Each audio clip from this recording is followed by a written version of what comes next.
Welcome to The Path is Always Evolving, a podcast for healing humans and curious souls. Hosted by energy healer Tenya Eichenberg and mind-body specialist Eva Wolf, this show blends science and spirit to explore real-life healing, self-care, and personal transformation. No fluff, no fixing, just grounded conversations that meet you where you are. Because healing isn't linear, but the path, it's always evolving. Hello and welcome back to The Path is Always Evolving. I am one of your co-hosts, Eva Wolf, and I am joined here today with Tenya Eichenberg. Hello, hello, hello. Welcome back, everybody. So today we are discussing stop the shoulding. Are you shoulding on yourself? So this is one of those phrases that people use a lot, and it's an expectation. It's honestly a barrier and an obstacle that we create without recognizing that we're doing it. Mm-hmm. And so how can we release shame and expectation to instead focus on what is? One of the examples of this is we were talking about in a previous episode, the expectation of being the good child and how we have a challenge in being an adult and still thinking we need to be the good child to our parents. And we think I should be this version because that's what will make my mom happy. This is what will make my dad happy. They expect me to be this specific way. And then we talked about what does a good marriage look like? And I had shared that one of the things that I had been told throughout my years, anytime we talked about what does me as an adult look like later on in life, the idea that I was given was I should go to college, I should get a good job, and then I should find a nice man to get married, and then I should be happy. Right. And there's a lot of shoulding in there. Yeah. And as we all know, life doesn't always follow a prescribed protocol. No. No. So then, if I didn't follow that prescribed protocol, what happens to my happiness? Yeah, apparently we don't get it. And I will Right. say, I wasn't happy for a long time because I had these expectations of, well, I'm this age, I should be married. Right. I'm this age, I should have the right job. Yeah. Yeah. Yeah, I'm not great with shoulds. Say more about that. So a lot of times it helps me to get some things done. Like I should work out. I should eat right. Why? Well, because that's what I was told. That's again, it goes back to that. That's what is going to make me feel better. It's going to make me happier. Right. Can I And can I so ask a I'm actually in that reframing stage of the shoulds. I kind of did things backwards. A lot of people do the mindset work first, right? They do they work through the shoulds, they work through the boundaries, they work through that kind of stuff, all on like the conscious level, the mindset work. And then they'll get into the shadow work, which is the energy work. And I kind of did it backwards. I did a lot of energy work first so that I could then do the conscious work. So first, it's a mind body spirit connection, Right. and there is no one right way to do it. You're right. There is not one way. It's just, that's what's come into my awareness is usually that's how people start, is they start with the mind, with the mind first. Then they do the body, and then they do the spirit. Well, and the thing is that I'm gonna this may have to be a whole other episode, because I'm going. Well, wait a second. How do you get to that component without developing that awareness, right? Good And so question. so there's a lot of ways that that can be unpacked. So Yeah. But back to the shoulds. back to the shits. Okay, so with that, so those ideas of I should, instead, can we reframe it? And again, this is a big component. I'm being joined by our other co-hosts, Lunar, the puppy,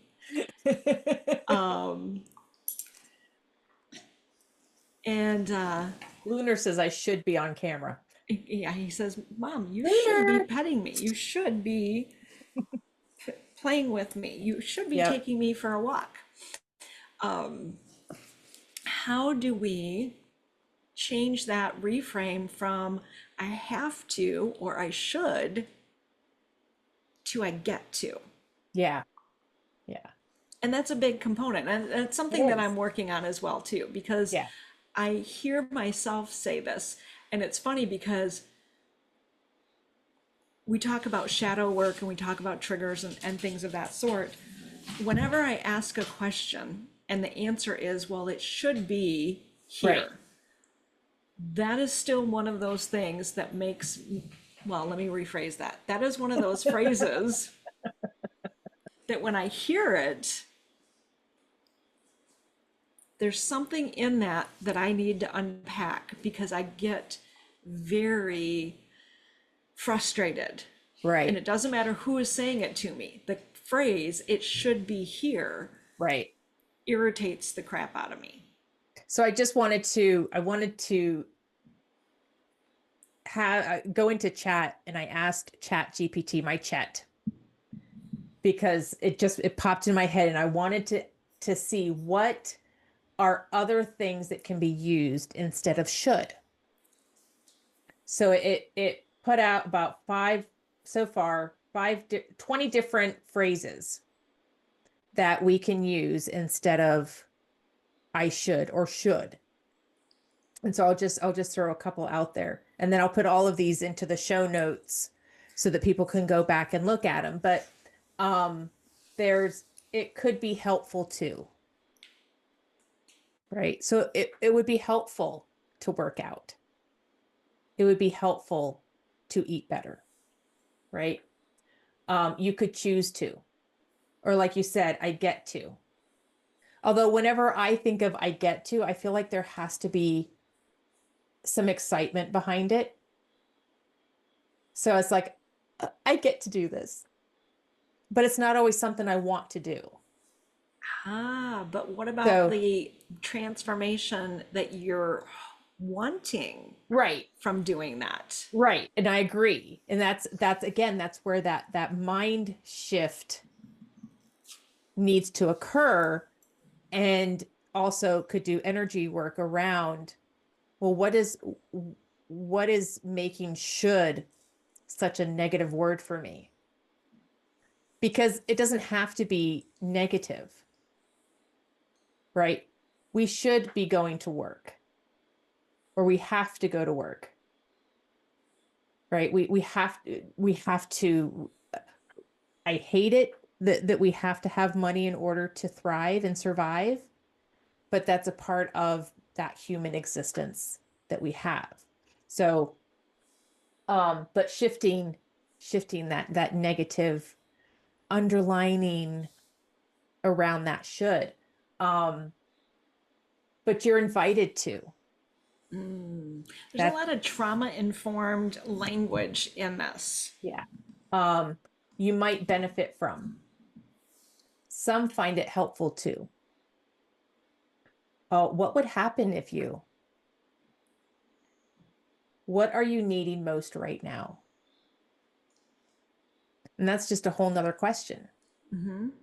If you feel like you should be doing something, what is it that you need right now that is causing you to feel like you should be doing said thing?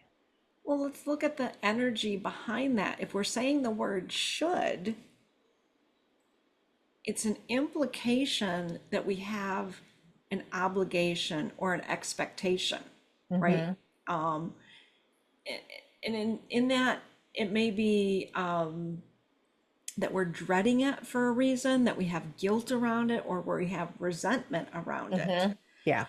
And so then if we replace the word should with something that has an energetic meaning to us that shifts and reframes what we're doing. So, well, yeah, we all need money. Money is a fact of life in our society. We need money in order to buy food, to pay for our home, to have transportation. That is a fact of life. Mm-hmm. Our relationship with money is completely within our control. So Right. we can look at it as money is abundant and money flows to me easily, Mm-hmm. or we can look at it as money is not abundant and I struggle Right. to have enough money.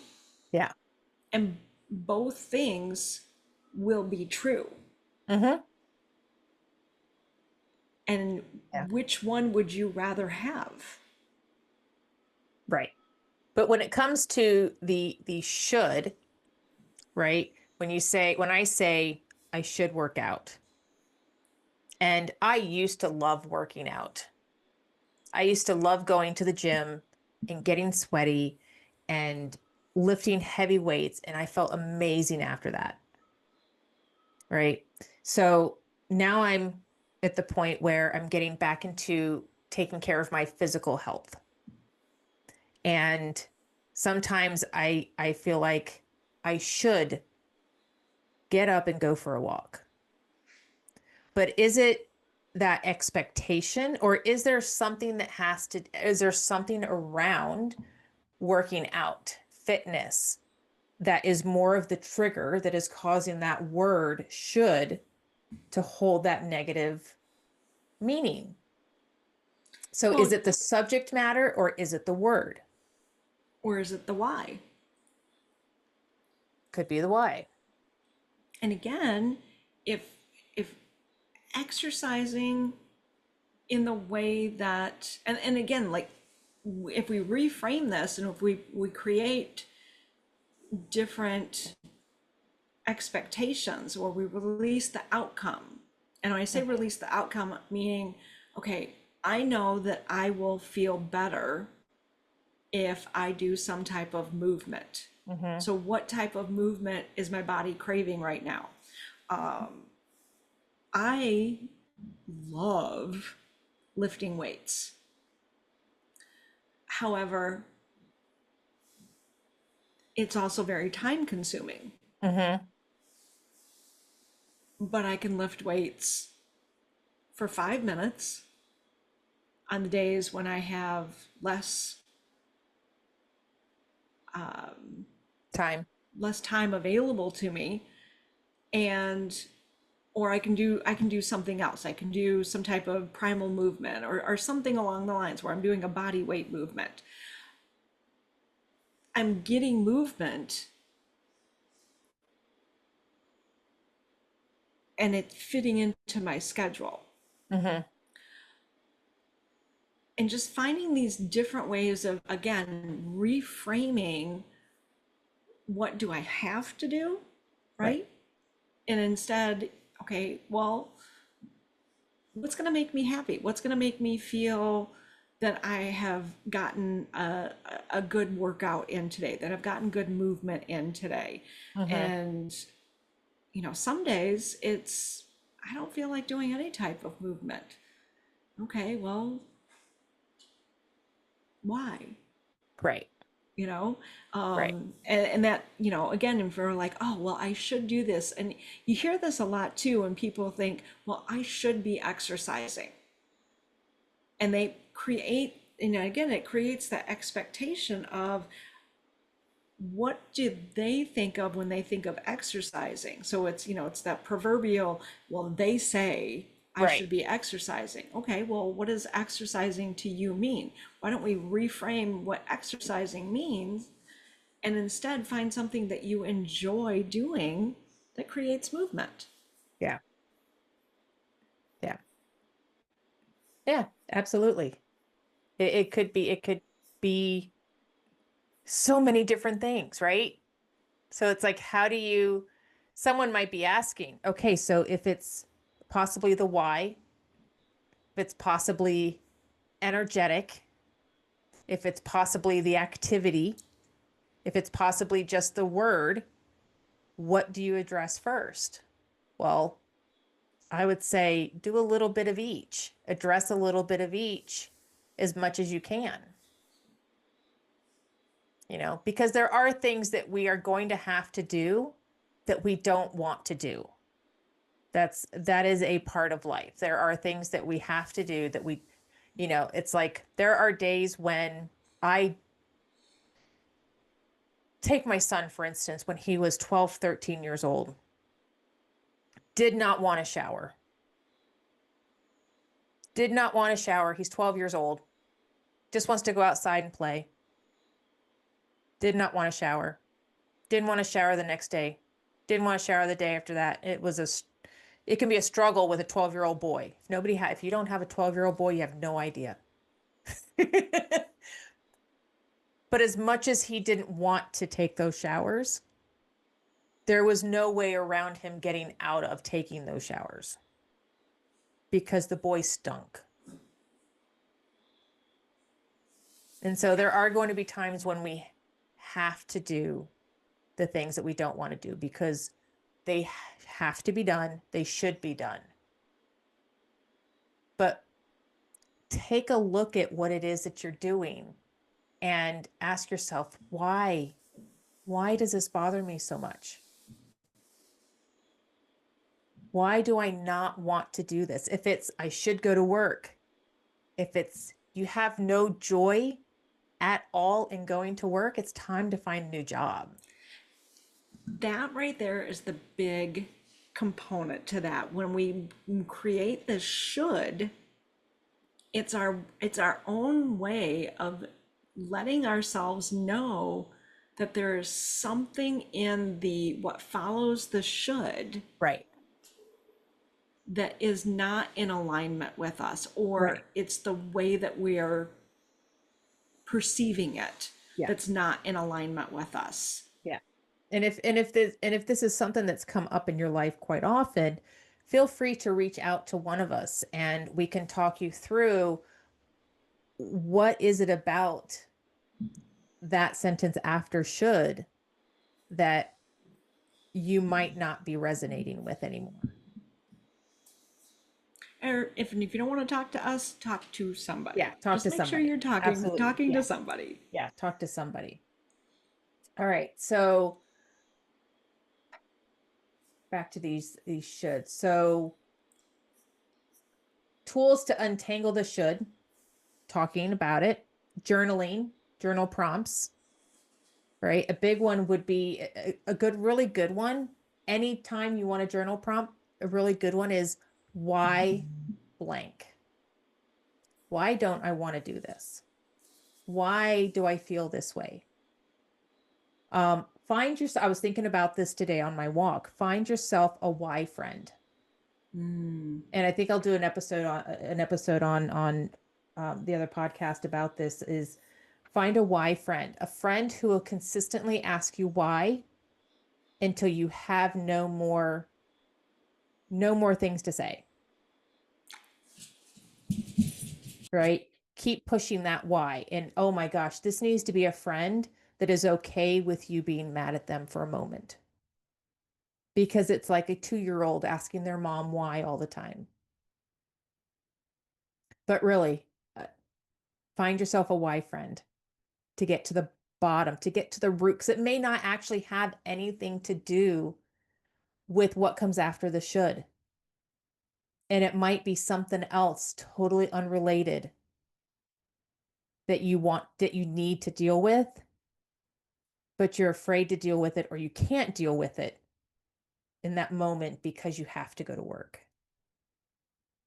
This is actually something that my business coach, as an exercise, my business coach suggests as well too, that when you are struggling with a lot of things, this why this, why that, why this, Yeah. and so meditation, mindfulness practices, a lot of that. If you're a fan of morning pages, Mm-hmm. those are big ways for us to unpack where is this taking us, Yeah. because shoulding shoulding on yourself is just That setting needs to be a yourself up. t-shirt. I know, right? Stop shoulding on yourself, because it all comes back down to expectations. Mm-hmm. And how can we pay attention? Again, this is just another energetic expression. Yeah. It's an energetic expression of misalignment. It's coming out in our words. Mm-hmm. Yeah. Yeah. So, a lot of simple things to kind of navigate why you're shitting on yourself. Is And there anything that we've missed? I think we have covered this pretty well. And I Yeah. think we are at a good, we've offered some great resources, some Yeah. great tips, and Lunar's offering, make sure you play, make sure you have some play in your day, Right. that will help with getting rid of the shoulding. Yeah. Yeah. No more shitting on yourself. But seriously, folks, pay attention to why you're saying it and dig deep into why you're saying it. And And if you find that you're shooting because you're people pleasing, because you can't say no, practice saying no. And I always tell my clients, start with telemarketers, answer those spam calls, and listen to what they have to say, and just say no without explanation. They're still getting paid. You don't have to say no to friends and hope that they're going to take it okay. But start with telemarketers. Help them out. Get them paid. well, and, yes, not only that,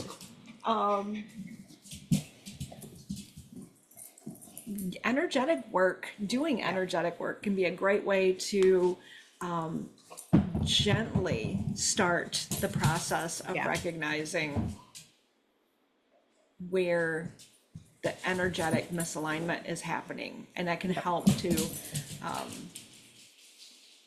thank you for your patience in all of this. But energetic work can be one of the gentle pathways into, if you're not sure where to start, energetic work can be that very gentle pathway to get started. Absolutely. And both Tina and I can be of assistance in helping to get that journey started. Yeah.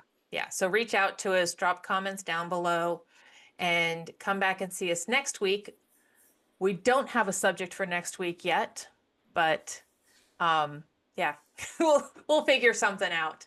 Oh, it's But going to yeah, be something energy related, something fun, and definitely something that you can use in your absolutely. everyday life. Absolutely, because your path is always evolving. Come back and see us next week. Bye-bye. Take care.